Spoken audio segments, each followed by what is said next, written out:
já foi dito, nós estamos no 12º dia da campanha, terminando a campanha hoje.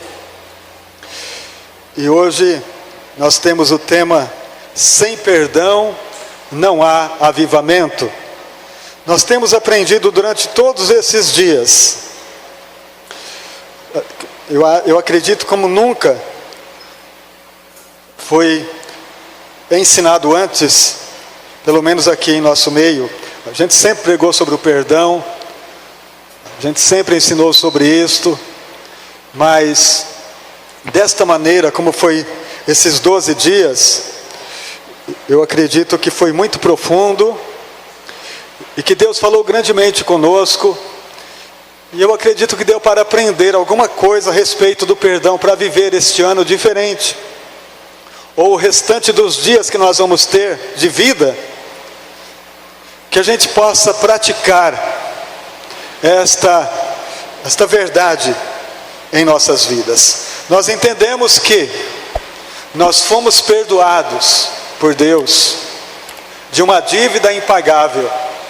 Cada um que ministrou aqui à frente trouxe um relato neste entendimento, que nós tínhamos uma dívida impagável diante de Deus, e Ele perdoou a nossa dívida gigantesca, e nós, talvez por não compreender, não perdoamos o pouquinho, quase insignificante, que alguém nos deve, ou que alguém nos feriu ou nos machucou, e a gente não consegue perdoar. Então nesta noite, dando continuidade, eu quero ler com vocês o livro de Jonas. Vamos ler o capítulo 3, do versículo 1 ao versículo 10.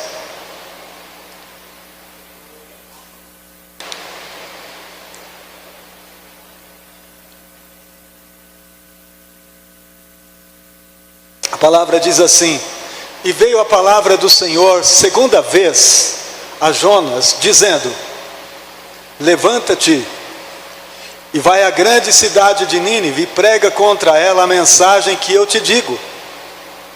E levantou-se Jonas e foi a Nínive, segundo a palavra do Senhor. Ora, Nínive era uma cidade muito grande, de 3 dias de caminho. E começou Jonas a entrar pela cidade, caminho de um dia, e pregava, dizendo: ainda 40 dias e Nínive será subvertida. E os homens de Nínive creram em Deus, e proclamaram o jejum, e vestiram-se de saco, desde o maior até o menor. Esta palavra chegou também ao rei de Nínive, e ele levantou-se do seu trono, tirou de si as suas vestes, e cobriu-se de saco, e sentou-se sobre a cinza, e fez uma proclamação que se divulgou em Nínive, pelo decreto do rei e dos seus grandes, dizendo: nem homens, nem animais, nem bois, nem ovelhas, provem coisa alguma, nem se lhes dê alimento, nem bebam água, mas os homens e os animais sejam cobertos de saco, e clamem fortemente a Deus, e convertam-se cada um do seu mau caminho, e da violência que há nas suas mãos. Quem sabe se voltará a Deus, e se arrependerá, e se apartará do seu furor, da sua ira, de sorte que não pereçamos. E Deus viu a obra deles, como se converteram do seu mau caminho, e Deus se arrependeu do mal que tinha anunciado lhes faria, e não fez. Amém? Inclina a cabeça, oremos. Pai, obrigado. Tua palavra é viva e gloriosa. Tu és santo, e a tua palavra santifica as nossas vidas. Tua presença é tudo. O Senhor nos ensina a palavra da obediência através de Cristo, que obedeceu em tudo os teus mandamentos, e foi fiel até a morte, morte de cruz. E o Senhor nos manda perdoar. E nós queremos obedecer. Precisamos obedecer. Por isso, Pai, que nesta noite os corações que precisam ouvir a Tua voz, que precisam ouvir a Tua palavra, que cada um esteja atento, que o inimigo não roube o tempo em que nós estamos aqui reunidos.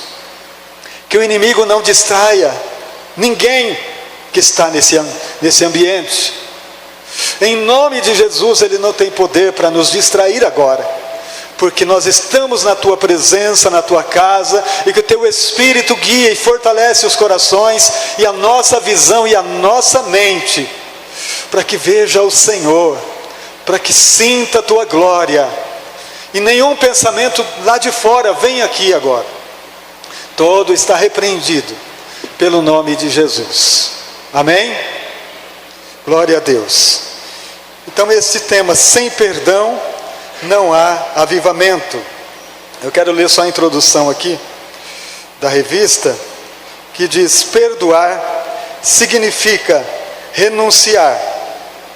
E renunciar o que ou a quem? Renunciar a nós mesmos, o nosso ego, as nossas vontades e vaidades. Perdoar é deixar de cobrar, é esquecer. É como como igreja, temos de lembrar que Cristo fez isto literalmente por nós. Amém? É isto. Meus queridos, nesta lição, ou nesse livro de Jonas, que nós vamos estar meditando aqui nesta noite, eu creio que vai nos ensinar algo muito importante sobre o avivamento. Perdoar, porque sem perdão não há avivamento. Se nós estamos com o coração ocupado com mágoas, raiz de amargura, o nosso coração não está avivado em Deus. Pelo contrário, ele está fechado. Ele não está pronto para receber nem para oferecer. Ele está fechado em si mesmo. E somente o perdão pode liberá-lo, para que ele possa voltar a sentir, a ouvir a voz de Deus. Então nós conhecemos a história de Jonas, já falamos muito sobre esse livro, já estudamos muitas coisas sobre ele. O que nós vemos aqui é o seguinte: no capítulo 1 de Jonas, nós vemos aqui o chamado, ou a convocação de Deus para ele, no sentido de um trabalho. No propósito que Deus tem para Jonas, falando de ministério, está incluída a sua ida a Nínive. Deus crê no arrependimento dos homens, mas muitas vezes o seu enviado não acredita. Por que não acredita? Porque Jonas, ele sabe quem é o povo de Nínive. E nós, muitas vezes nós fazemos isso também.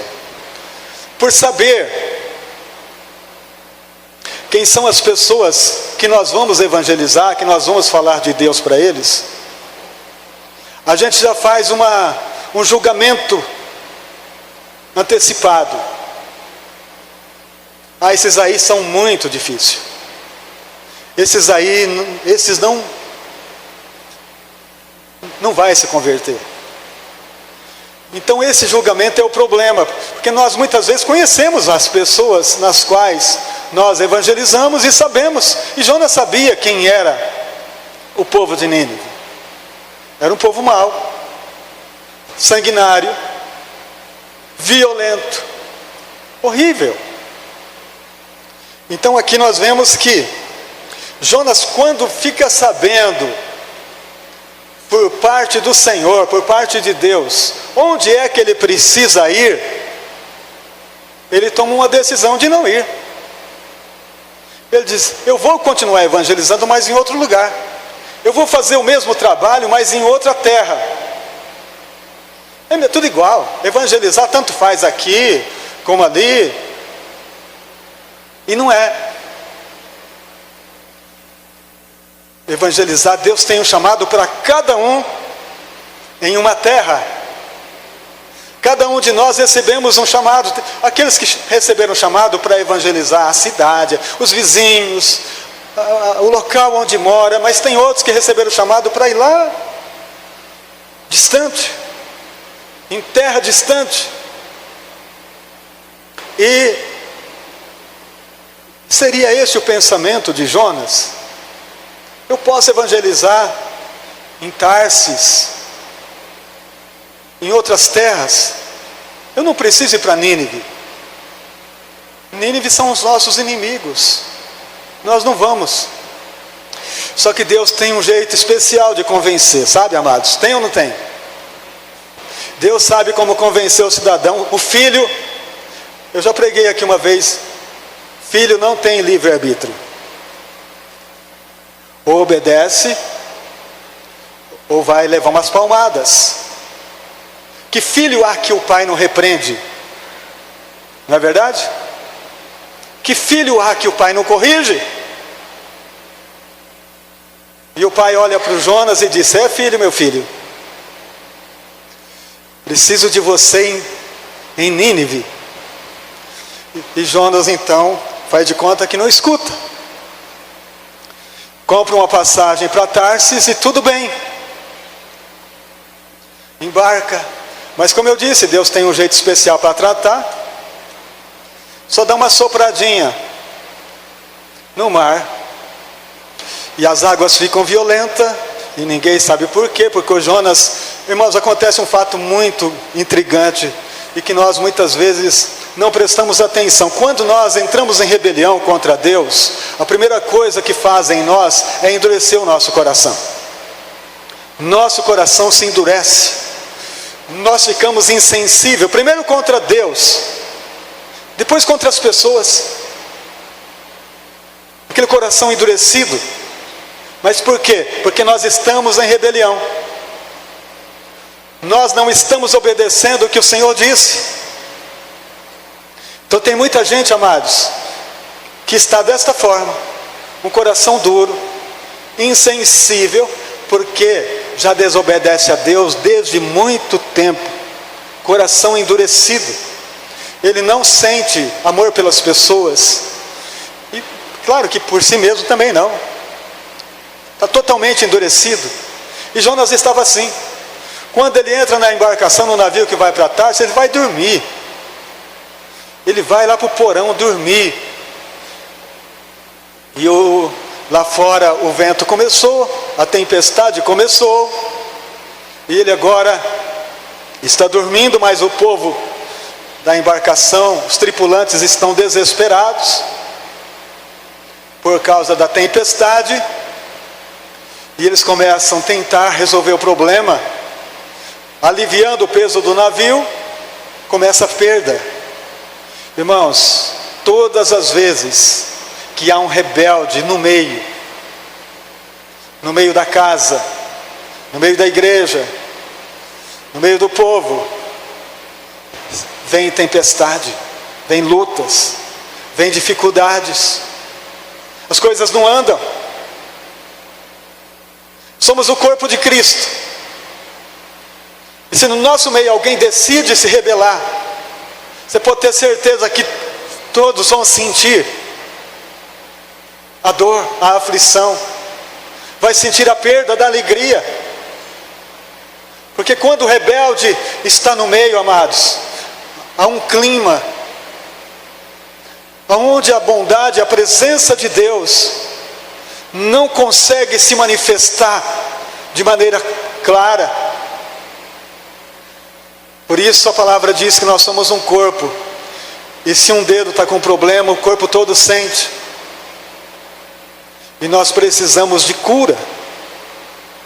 Então agora o Jonas é procurado pela tripulação do navio, e ele então confessa quem é ele. E ele confessa que ele está de rebelião com Deus.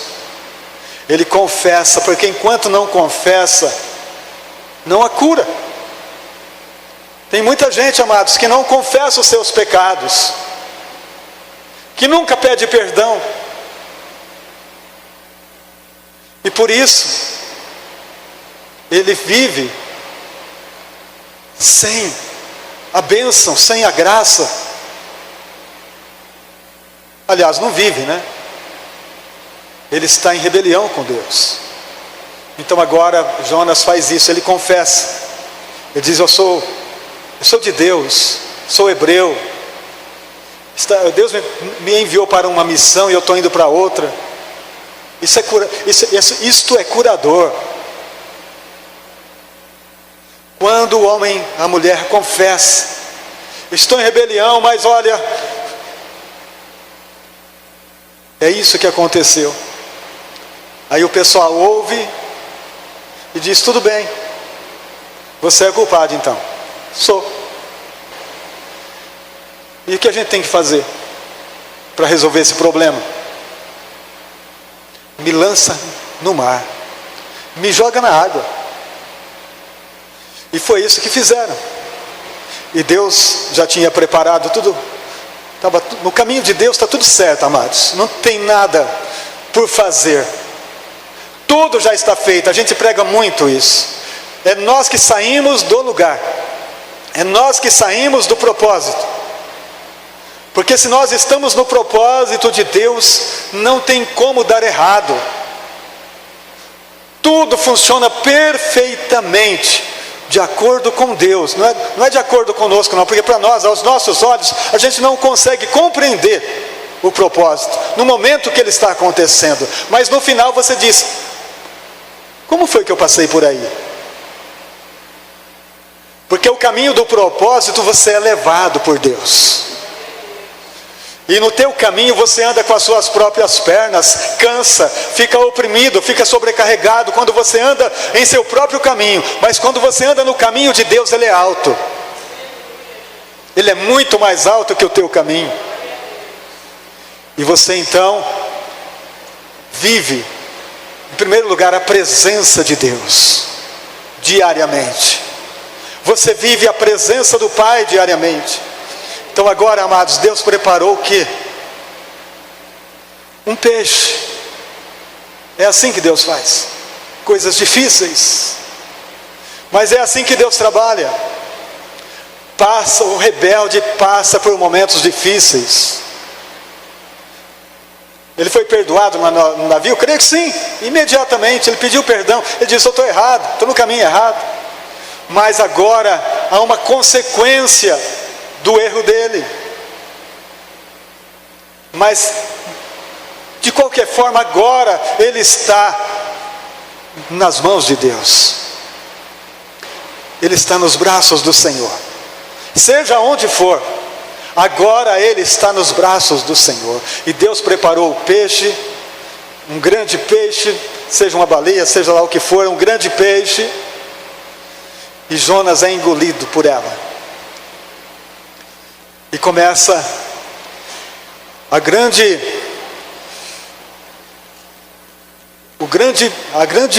virada na vida de Jonas. Ele não sabe o que está acontecendo. Ele está ainda turbado por tudo que passou. Mas aqui no capítulo 2, vamos ver o capítulo 2. Jonas começa a orar pela primeira vez, desde quando ele se rebelou. Ele se rebelou contra o Senhor. Capítulo 2. E orou Jonas ao Senhor, seu Deus, das entranhas do peixe, e disse, na minha angústia clamei ao Senhor, e ele me respondeu do ventre do inferno, gritei, e tu ouviste a minha voz, porque tu me lançaste no profundo, no coração dos mares, e a corrente das águas me cercou, todas as tuas ondas e as tuas vagas têm passado por cima de mim. Eu disse, lançado estou de diante dos teus olhos, todavia tornarei a ver o teu santo templo. As águas me cercaram até a alma, o abismo me rodeou, e as águas se enrolaram na minha cabeça. Eu desci aos fundamentos dos montes, a terra me encerrou para sempre com os seus ferrolhos, mas tu fizeste subir a minha vida da perdição, ó Senhor meu Deus. Quando desfaleci em mim a minha alma, lembrei-me do Senhor, e entrou a ti a minha oração no teu santo templo. O que observam as falsas vaidades deixam a sua misericórdia, mas eu te oferecerei sacrifício com a voz do agradecimento, o que votei e pagarei, do Senhor vem a salvação. Falou, pois, o Senhor ao peixe, e este vomitou a Jonas na terra seca. Na oração que Jonas faz, ele está entendendo, ele começou a entender quem é Deus. Ele começou a entender a missão que ele precisava cumprir como um propósito, que ele precisava ser obediente, mesmo que o coração dele ainda não amava aquelas pessoas. Ele não era apaixonado por aquelas almas, não era. Mas Jonas se torna um sinal para o povo de Nínive, porque Nínive é uma cidade portuária, onde com certeza aparecia muitas embarcações, muitos navios, mas Jonas não desceu de nenhum deles.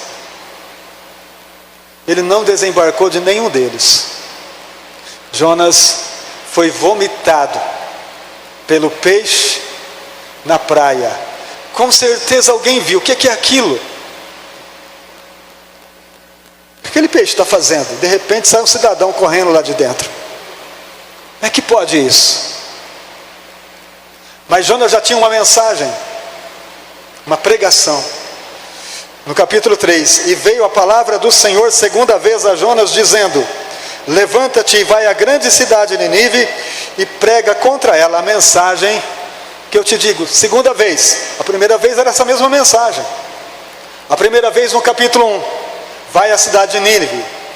Depois que ele passa por todo esse drama, a palavra volta: vai à cidade de Nínive. Irmãos, o que é que nós aprendemos? Que Deus não muda,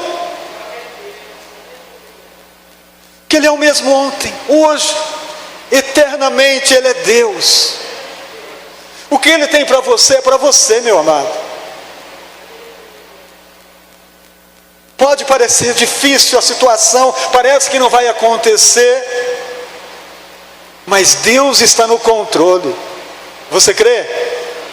Deus está no controle de cada um de nós que somos filhos dele e que temos um propósito a ser seguido. Se nós estamos seguindo o propósito, não tenha medo. Não tenha medo. Tudo está no controle. Parecia que não estava. Talvez na mente de Jonas tudo estava perdido, mas Deus estava ali, contando as horas e os minutos. A palavra é a mesma que ele ouviu. Já pensou se ele tivesse ouvido lá no princípio? Não teria passado por nada disso. Mas Deus não perde a direção do nosso coração,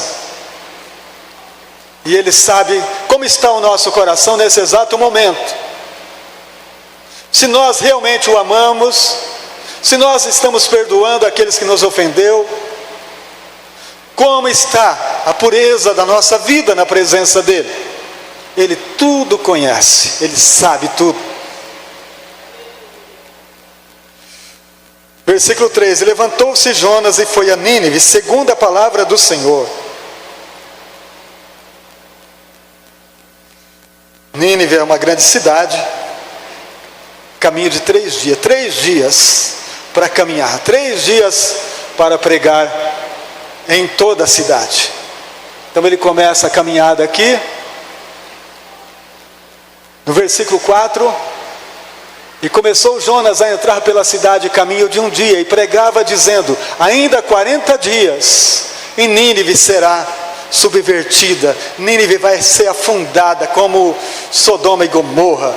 Todo mundo conhecia as histórias de como Deus age, como Deus faz, que Deus é amor, que Deus é justiça, que Deus é misericórdia.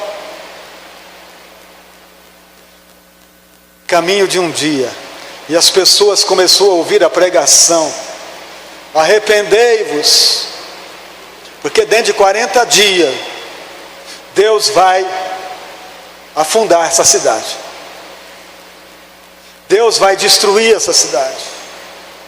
E esta mensagem começou a impregnar no coração dos pecadores, daqueles homens violentos, sanguinários, horríveis. E a mensagem: prega um dia, prega o segundo dia, prega o terceiro dia.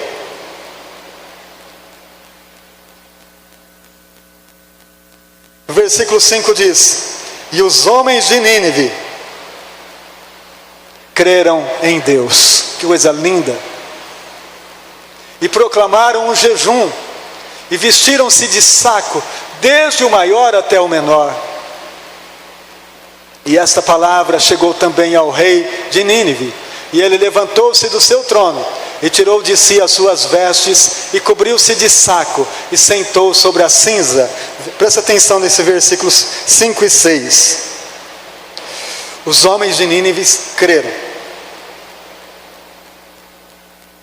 creram em Deus, e proclamaram um jejum, e vestiram-se de saco, todos, desde o maior ao menor. Todos compreenderam a mensagem de arrependimento. E a palavra chegou também no trono do rei. O rei de Nínive está ouvindo esta mesma mensagem. E olha bem qual que é a atitude do rei. Esta palavra chegou também ao rei de Nínive, e ele se levantou, tomou atitude. Ele se levantou do trono. Descer do trono, irmãos, é coisa difícil. Descer do trono do orgulho, porque muitas vezes nós somos este rei que não queremos descer. Estamos assentados em cima do orgulho, da vaidade, da justiça própria. Quem é esse pregadorzinho aí para falar isso? Que mensagem é essa aí que ele está falando? E não queremos descer do trono. Ah, mas vai destruir 40 dias. Deixa para lá. Não, amados. Ao ouvir a mensagem, o rei tremeu, se levantou do trono, tirou as vestes reais.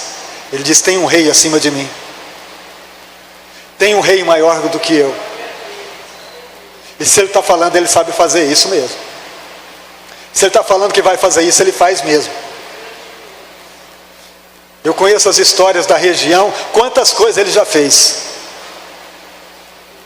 Quando ele salva, mas se ele fala que vai fazer justiça, ele faz justiça. Não é só amor, não.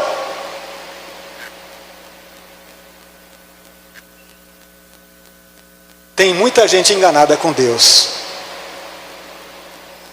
Tem muita gente, amados, que criou para si um Deus fraco, um Deus que faz tudo o que Ele quer, um Deus que obedece os seus mandamentos, um Deus que obedece os mandamentos do homem. Senhor, eu criei aqui os mandamentos, o Senhor faz assim, o Senhor faz assado, o Senhor faz do jeito que eu estou pedindo para o Senhor, tá bom? Ó, eu escrevi aqui, eu quero que seja feito desta forma.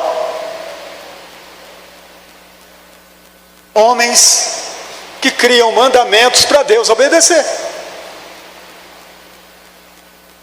Eu peço, eu exijo, porque eu sou filho. Filho de quem? Porque se fosse filho de Deus, conhecia quem é o Pai.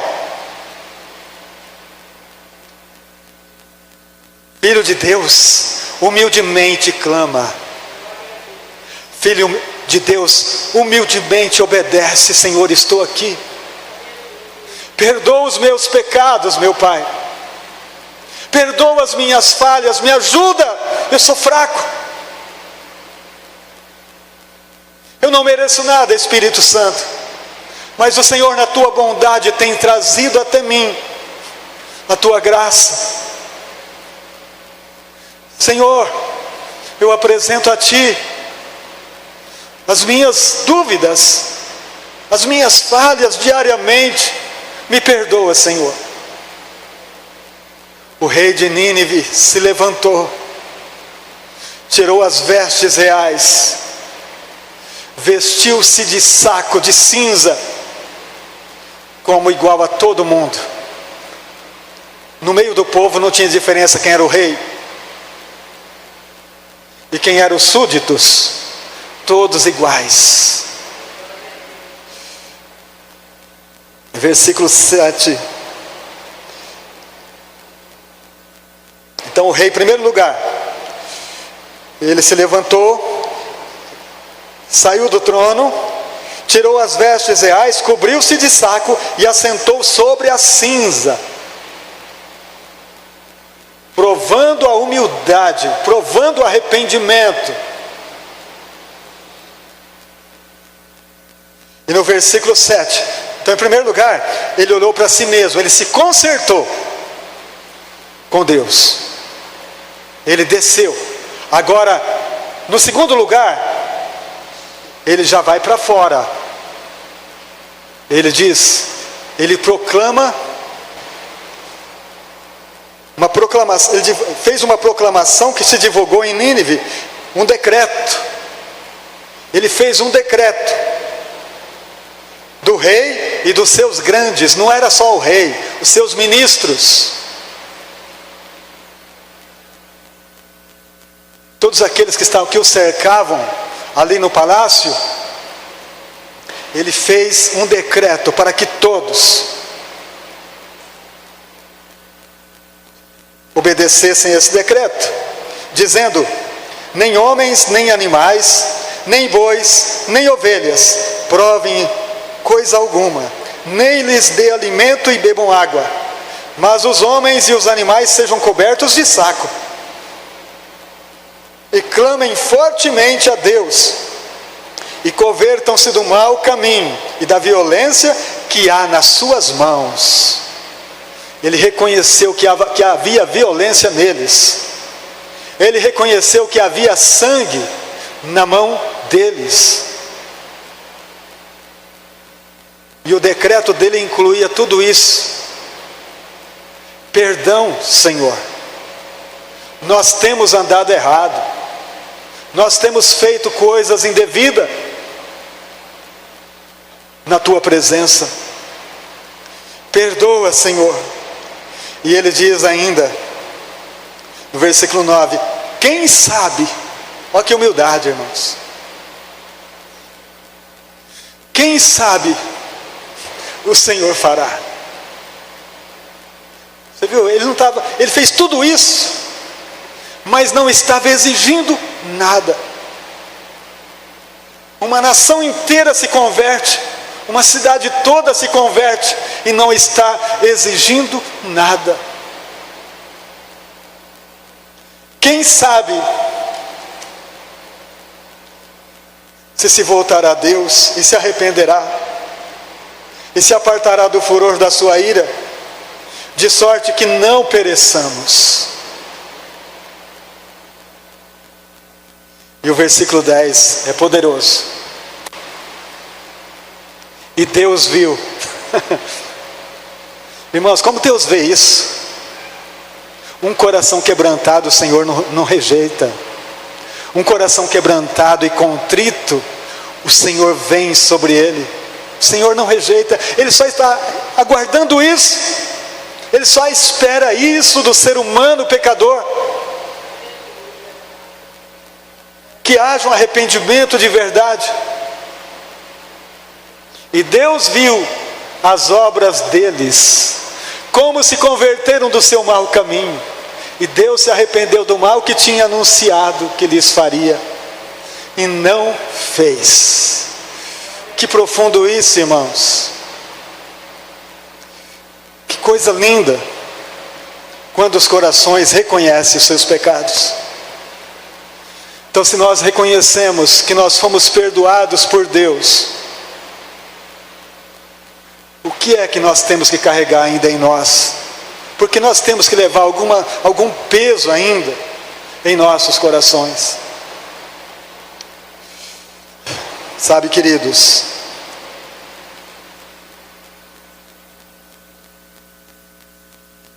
Nínive está vivendo um grande avivamento. Porque quando há isso, quando há esse arrependimento, jejum, oração, clamando, misericórdia, misericórdia, Senhor. Começou um grande avivamento em Nínive.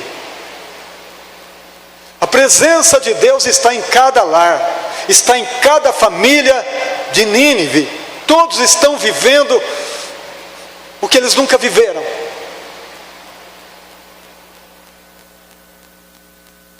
Estão realmente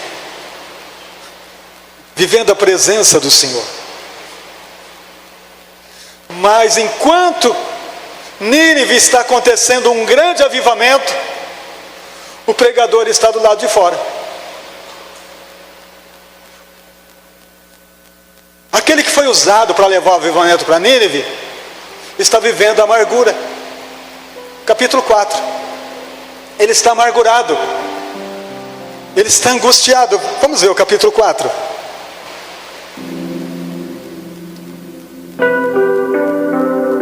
Mas isso o quê? O avivamento. O avivamento de Nínive desagradou o profeta. Mas isso desagradou extremamente a Jonas, e ele ficou irado. Esse povo não pode se converter.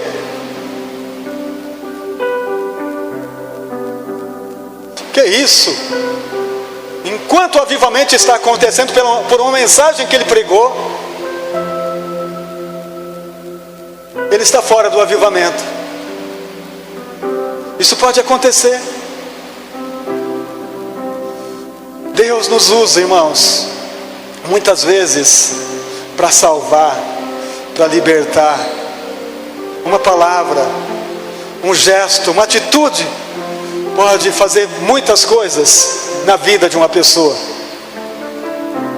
E a gente ter um coração diferente desse, ter um coração amargurado a respeito daquilo que Deus está fazendo na vida de algumas pessoas. Então aqui, e orou ao Senhor e disse: ah, Senhor, não foi esta minha... E orou ao Senhor e disse: ah, Senhor, não foi esta minha palavra, estando ainda na minha terra? Por isso é que me preveni fugindo para Tarsis, pois sabia que és Deus compassivo e misericordioso, longânimo e grande em benignidade, que te arrependes do mal. Ó, irmãos, ainda põe culpa em Deus. O ser humano tem essa capacidade ainda.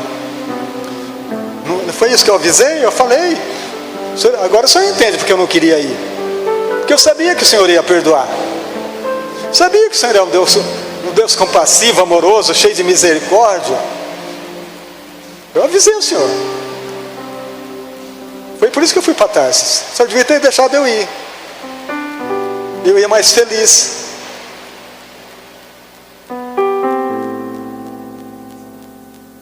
Irmãos, infelizmente, esse é o nosso coração. Em quantas coisas que a gente não concorda com o Senhor. Quantas coisas que a gente não concorda com aquilo que Deus está fazendo, porque a gente gostaria que fizesse do nosso jeito. Mas o que tem o vaso que falar alguma coisa para o oleiro? O vaso tem que retrucar com o oleiro alguma coisa? Ou a gente tem que aceitar se derramar perante Ele e dizer: Senhor, obrigado por ter me dado esta oportunidade de fazer contigo. Mas muitas vezes nós queremos ocupar o lugar do outro e não tem gratidão por aquilo que Deus nos deu para fazer. Eu sabia que ia ser isso. É a desculpa. Coração duro não se quebranta.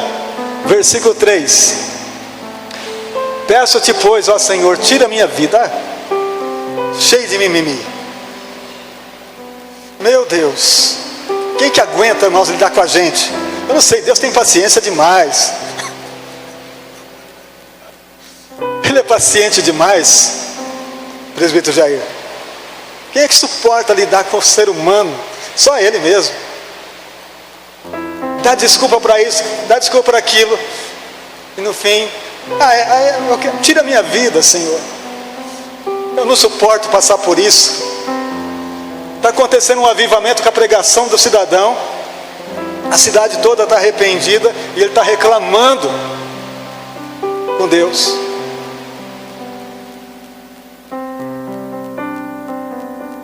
Para mim é melhor morrer do que viver. Versículo 4: e disse o Senhor: fazes bem que assim te ires? Você tem sentido essa tua reclamação? Que isso? Você está irado por quê? Que Deus paciencioso, né, irmãos? Só um pai mesmo para fazer um negócio desse, não é? Vai lá. Que isso? Você está assim por quê? Tem sentido essa tua ira? Versículo 5: então Jonas saiu da cidade e assentou-se ao oriente dela, e ali fez uma cabana e sentou-se debaixo dela, à sombra, até ver o que aconteceria à cidade. Ele está ainda espera o mal. Eu vou orar, mas não vai acontecer nada. Eu vou orar, mas não vai ter efeito. Que fé é essa? Que pregação é essa? Que prega e não crê que vai haver milagre? Que vai haver arrependimento? Que vai haver quebrantamento nos corações? Porque o Espírito Santo está sobre a palavra. E fez o Senhor Deus nascer uma boboreira, e ela subiu por cima de Jonas, para que fizesse sombra sobre a sua cabeça, a fim de o livrar do seu enfado. E Jonas se alegrou em extremo por causa da boboreira. Que alegria! Deus está cuidando de mim. Deus é maravilhoso. Enquanto ele aguardava para ver a destruição da cidade, o Senhor planta uma boboreira, que ela cresce rapidamente, cobre a cabeça de Jonas, e ele fica feliz com aquela cobertura. Mas Deus só está testando o coração. Versículo: mas Deus enviou um verme, um bicho, no dia seguinte, ao subir da alva, o qual feriu a boboreira, e esta secou. Irmãos, como Deus trata minuciosamente, em detalhes, com o nosso coração. A gente só endurece porque é ruim mesmo. A gente é ruim de coração, é duro. Porque se a gente ouvisse o Espírito Santo no começo da dureza, quando começa a vir aquelas coisinhas, o Espírito Santo, ele vem para convencer. Ele convence. Lembra, até a pastora Miriam citou aqui, na pregação de quarta, sobre o Caim e o Abel.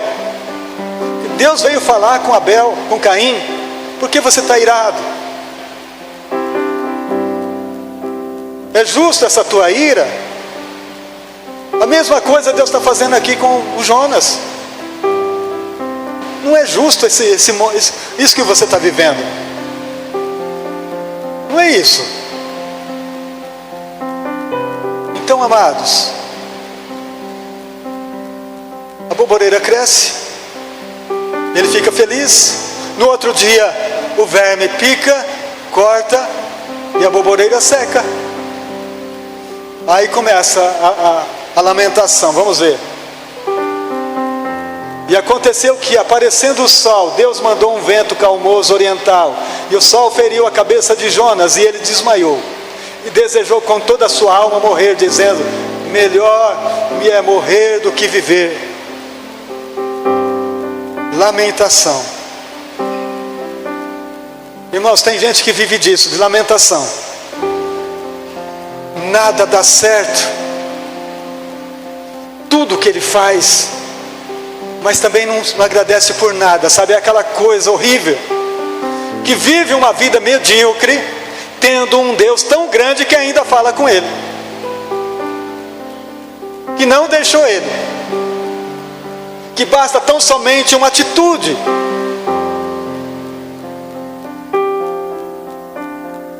Então ali, Jonas está magoado, cheio de raiz de amargura pelo povo, e Deus tentando ressuscitar o morto, que quer morrer de tudo quanto é jeito. E no versículo 9, então disse Deus, agora Deus vem. Então disse Deus a Jonas: fazes bem que assim te ires por causa da boboreira? Ele disse: faço bem, que me revolte até querer a morte. Estou irado demais. Isso não se faz, Senhor.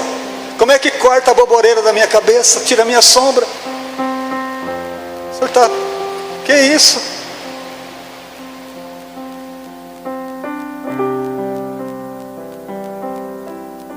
Eu quero morrer mesmo. Olha que o Senhor parece uma criança mimada, irmãos. E tem muitos cristãos que agem dessa forma. Fica choramingando o tempo todo e não tem uma reação correta de alguém maduro para buscar a Deus, para viver o avivamento que os demais estão vivendo. Porque se qualquer um que tem um pouco de entendimento descia daquela montanha e saía correndo no meio da cidade, fala: gente, vem cá, vem todo mundo para cá, vem cá, eu tenho mais de Deus para entregar para vocês. Porque o camarada conhecia o Senhor, ele conhecia Deus, ele tinha muito para dar lá, mas ele fica lá choramingando no monte. Enquanto você está choramingando e lastimando a tua vida, tem pessoas morrendo ao teu lado, que precisam ouvir a voz de Deus e ter o que você tem, e não tem, porque você está se lamentando, porque faltou algo, faltou a boboreira, porque faltou a sombra. Irmãos, é tempo de ser curado, meus queridos, e viver o avivamento em que Deus está manifestando nesta época, nesse tempo em que nós estamos vivendo, que é o tempo do fim. Mas um grande avivamento está acontecendo na verdadeira igreja de Jesus. É preciso acordar, queridos, parar de se lamentar e ficar nas redes sociais: olha o que ele falou, está falando mal de Deus, olha o que ele fez, olha o que... Irmãos, é isso aí mesmo, eles vão falar mesmo. Mas você que sabe, você que conhece, tem que ter uma palavra diferente, tem que ter uma atitude diferente, tem que tomar posição diante do Senhor e parar de choramingar e fazer o que tem que ser feito nesse tempo. Senão Deus vai fazer o quê? Vai te colocar também no lugar que colocou Jonas. A gente começa a passar um sistema, um problema, porque a gente está tão inerte, tão morto, que não realiza nada para Deus, que não faz nada para o Senhor, e fica querendo a alegria da boboreira, o frescor da boboreira, só isso, só quer a bênção. Aí Deus vai explicar para ele por quê. Versículo 10. E disse o Senhor: tiveste tu compaixão da boboreira, na qual não trabalhaste, nem fizeste crescer, que numa noite cresceu e numa noite pereceu. Não hei eu ter compaixão da grande cidade de Nínive, que estão mais de 120.000 homens, que não sabem discernir entre a sua mão direita e a sua esquerda, e também muitos animais?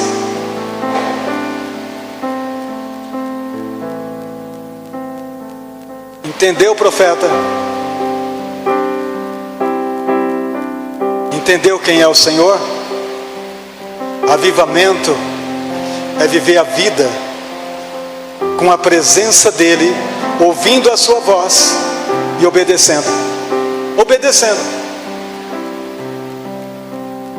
Enquanto você está chorando por causa de aboboreira, por causa de carro e de cavalo, porque alguém amassou, porque alguém... Não. Irmãos, a gente vê crente brigando, se estraçalhando por causa de coisas, por causa de aboboreiras, e não respeitando as pessoas, e não amando as pessoas.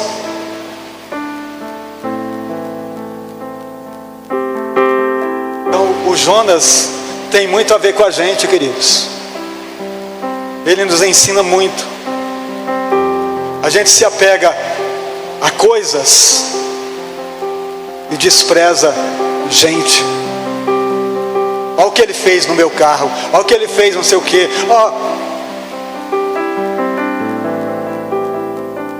E fica colocando 1000 situações. Desapegue, meu querido. As coisas não são nossas, as coisas são dele. Porque tudo é dele, para a glória dele. Tudo. Eu não tenho coisas. E Deus não quer que eu tenha coisas. Ele quer que eu tenha Ele. Se eu tenho Deus, as coisas faz parte do pacote, meu querido. É o carro, é a casa, é isso, é aquilo. Faz parte do pacote que Ele me deu, para que eu viva aqui na terra. Mas eu não preciso ser apaixonado por coisas. Eu preciso ser apaixonado por Ele. Porque Ele é tudo. Ele é tudo que eu tenho. Ele é tudo na minha vida. E com Ele eu sou mais que vencedor. Eu não tenho que ficar preocupado com o amanhã. Eu tenho que estar preocupado com o hoje. Se hoje eu estou fazendo a vontade dEle. Sabe, queridos, é necessário que a gente aprenda algumas coisas, para que a gente viva melhor e ofereça mais de nós. E a gente ame como Jesus nos amou. Diz João 15, diz que Jesus ensinando sobre o mandamento, diz: um novo mandamento vos dou, que ameis uns aos outros como eu vos amei. O mandamento da lei é: amarás o Senhor teu Deus de todo o teu coração, de toda a tua força, de todo o teu entendimento, de toda a tua alma.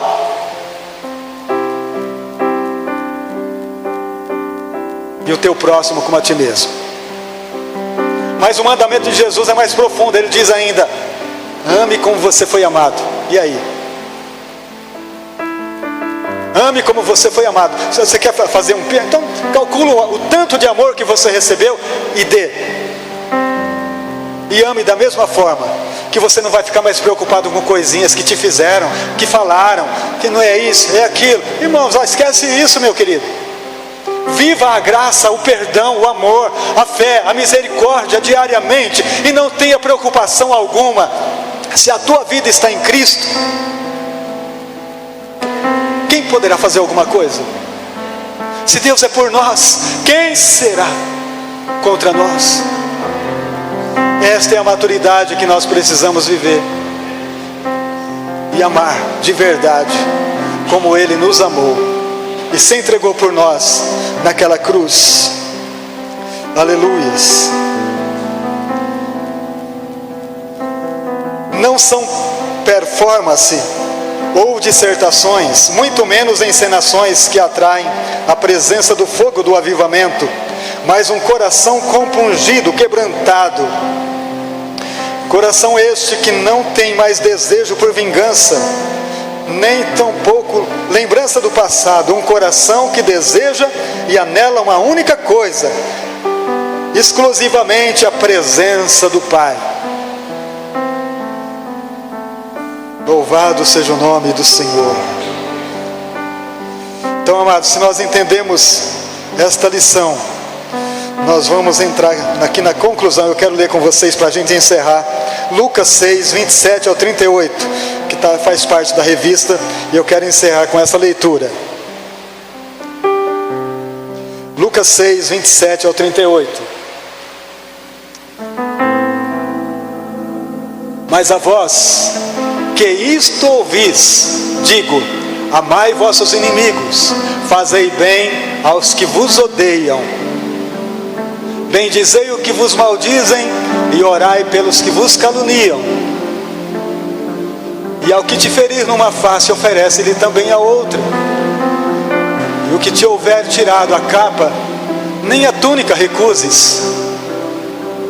E dá a qualquer que te pedir. E ao que tomar o que é teu, não lhe tornes a pedir. Vai. E como vós quereis que os homens vos façam da mesma maneira, lhes fazei vós também. E se amardes aos que vos amam, que recompensa tereis? Também os pecadores amam aos que os amam. E se fizerdes bem ao que vos fazem bem, que recompensa tereis? Também os pecadores fazem o mesmo. Se emprestardes àqueles que esperais tornar a receber, que recompensa tereis? Também os pecadores emprestam aos pecadores para tornar a receber outro tanto, juros. Amai, pois, os vossos inimigos, e fazei bem, e emprestai sem nada esperardes. E será grande o vosso galardão, e sereis filhos do Altíssimo, porque Ele é benigno, até para os ingratos e maus. Sede, pois, misericordiosos, como também vosso Pai é misericordioso. Irmãos, aqui está tudo, está o resumo de quem nós precisamos ser. Eu acho que ouvindo uma palavra dessa, irmãos, não vai existir em nosso meio avareza, pessoas amantes de si mesmo, vaidosas, cheios de si mesmo. Depois de ouvir uma palavra dessa, se a gente sair ainda com o coração duro, é semelhante a Jonas, que fica lá mimizando até Deus não suporta mais. Como que é isso? Como é que fica isso? Nós não temos mais nenhuma notícia do Jonas depois desse momento aí. Não existe nenhuma citação bíblica depois desse momento. Por que será? Será que ele se converteu ali? Ou será que Deus precisou matá-lo e levá-lo mesmo para si? Porque Deus estava tratando dele muito bem ali. Eu creio que Deus não queria perdê-lo de maneira nenhuma. E Deus não perde mesmo. E Deus então ali estava tratando o pecador, aquele que estava ali, sabe, fazendo força contra Deus. E Deus estava pegando ele por dentro. Pode ser, a gente não sabe o que aconteceu depois.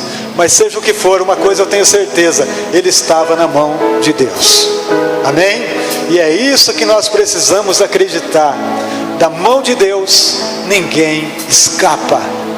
Ele é o Senhor dos céus e da terra. Vamos colocar de pé. Aleluias.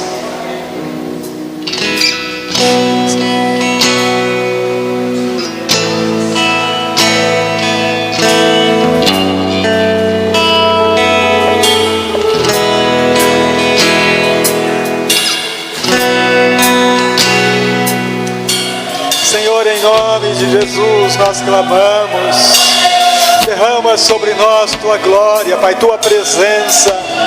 Tua presença é tudo que nós precisamos. Tua presença, Pai. Aleluias. Ó Deus vivo, Senhor da glória, manifesta o Teu poder, trazendo cura para as nossas vidas, Senhor. Tua bondade nos seguirá. Tua bondade nos seguirá todos os dias, Pai.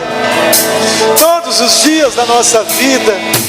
Tua bondade está conosco. Tua bondade nos cura, nos liberta.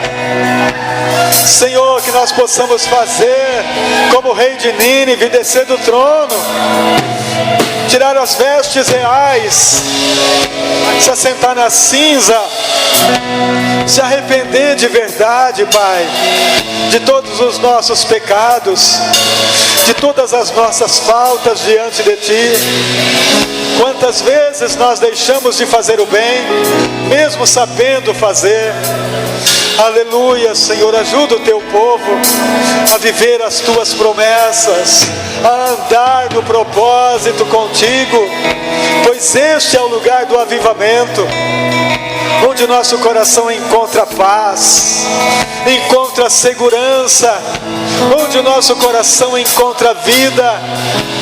É no Teu trono, Pai, é no Teu altar, é junto de Ti, é neste lugar onde somos agraciados, somos curados, libertos, fortalecidos e amados pelo nosso Pai Celestial, que cuida de nós. Aleluias. E nós andamos muito preocupados, Senhor, muito ansiosos com muitas coisas, mas o Senhor vem falar conosco nesta noite, dizendo que o Senhor está presente em tudo. Tu és um Pai presente com os filhos, em todo tempo a Tua presença é real. Vem, Espírito Santo, e enche a nossa vida, pois precisamos mais e mais de Ti, pois precisamos mais deste amor, desta segurança. Irmão, se você tem ainda algum peso no teu coração, ore falando com Deus. Diga: Senhor, eu não preciso ter isso. Eu não preciso carregar mágoa. Eu não preciso carregar raiz de amargura. O Senhor me perdoou na cruz. A dívida impagável que eu devia, fui totalmente livre para Te servir, para estar com o Senhor. Por isso, nesta noite, Pai, limpa o meu coração. Eu coloco tudo no Teu altar, tudo que ainda me fere ou me machuca. Põe agora na presença deste Pai tão lindo, tão maravilhoso, que nos curou, que nos perdoou, que pagou o preço, aleluias, para nós gozarmos da liberdade com que Cristo nos libertou, sendo nós ainda pecadores. Obrigado, Espírito Santo, pela vida que o Senhor tem produzido em nossos corações. Amém, amados? Louvado seja o nome do Senhor. Quero convidar a pastora Mira, minha esposa, aqui comigo. Nós vamos estar orando pelo mês de dezembro e declarando vitórias sobre toda a palavra que nós temos ouvido aqui. Que o Espírito do Pai traga esse avivamento para a igreja, que haja um despertamento, irmãos, em nosso meio, porque aquele negócio que nós ouvimos hoje é a palavra de Deus. O perdão, quando há perdão, há avivamento. O coração se alegra, o coração volta a sentir a presença. Então, que haja avivamento em nós, que nós sejamos uma igreja avivada para fazer o bem, avivada para proclamar a palavra de Deus, avivada para cuidar das nossas crianças, avivada para cuidar dos jovens, para cuidar de todo o povo de Deus, um cuidando do outro. Vamos orar e pedir isso ao Senhor. Pai amado e querido, queremos nessa noite pedir a Ti, Senhor amado, que o Senhor crie em nós um coração puro, que o Senhor renova em nós um espírito inabalável, um espírito quebrantado, um espírito que se rende aos Teus ensinamentos, Senhor, que se rende, ó Pai, ao Teu amor, ao Teu infinito amor, que não se negou e morreu por nós e se sacrificou por nós, Pai, para que hoje tivéssemos vida, para que hoje estivéssemos, Senhor, aqui neste mundo, para proclamar esse amor tão grande. E como vamos proclamar, Senhor, com a nossa vida, com o nosso testemunho, com o nosso amor, com o perdão com que o Senhor nos perdoou, ó Pai maravilhoso. Deus eterno, que esses ensinamentos estejam cravados em nosso coração, em nossa mente, em nosso espírito, para que nós não imaginemos que haja outra maneira de viver a não ser essa maneira de viver perdoando, amando, nos negando a nós mesmos, Pai, em favor do outro, Senhor, porque é assim assim que o Senhor nos amou, porque é assim que o Senhor nos ensina, ó Pai querido, e é assim que nós queremos ser, meu Deus. Que todos esses ensinamentos desse 12 dias, Pai, não saiam de nós, estejam presentes em cada atitude que nós vamos ter, ó meu Deus maravilhoso, e que nós tenhamos, Senhor, essa coragem de viver esse amor, viver esse perdão que é sacrificial, ó Deus. Muitas vezes vai doer em nós, vai doer na nossa carne, vai doer, ó Pai, no nosso egoísmo, mas que nós tenhamos coragem, Pai, de viver isso que estamos aprendendo aqui, Senhor, porque só assim o mundo poderá ver em nós a Tua glória, a Tua luz, ó Pai. Não haverá outro meio, Senhor, do mundo reconhecer que o Senhor é Deus, que o Senhor é vivo e que o Senhor nos resgatou, meu Pai. Nos ajude, Senhor, nos ajude. Não retires de nós o Teu Espírito, Senhor, não retires de nós o Teu Espírito, e assim nós conseguiremos, ó Pai amado, refletir a Tua glória, refletir, Senhor, ser a carta viva que este mundo vai ler, sermos a Bíblia que este mundo vai ler, ó Pai amado.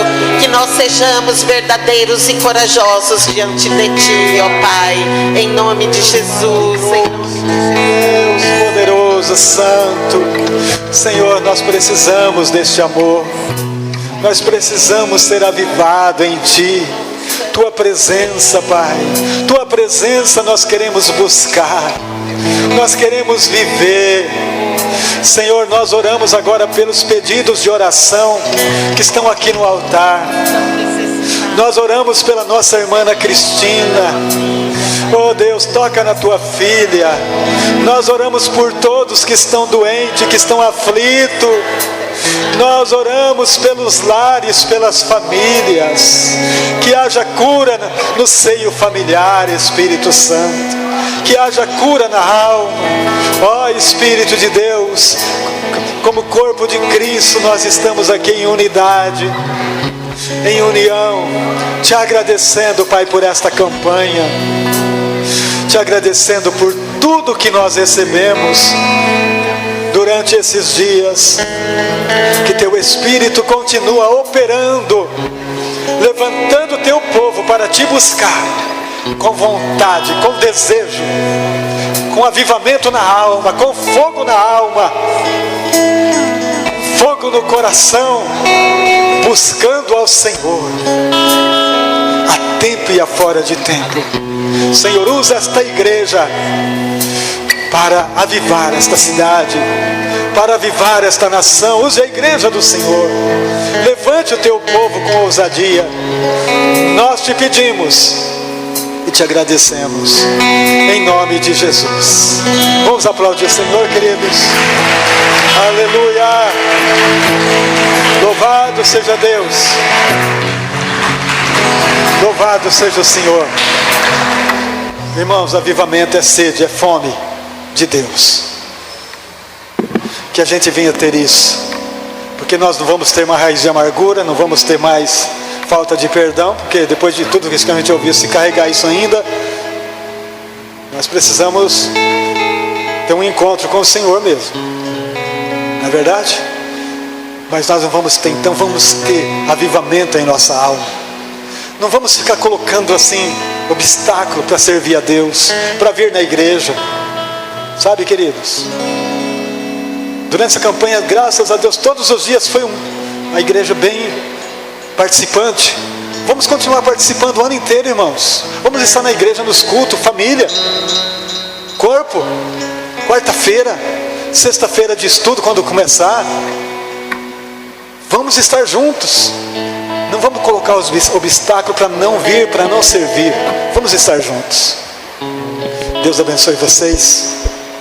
E eu creio que vocês estão abençoados. Eu creio que vocês estão cheios do Espírito Santo. Eu creio que o Senhor está cuidando de cada um de vocês. E nós não teremos falta de nada. Ele é conosco. Amém? Deus abençoe vocês. Uma ótima semana. Quarta-feira estaremos aqui de volta em nome de Jesus. Deus abençoe.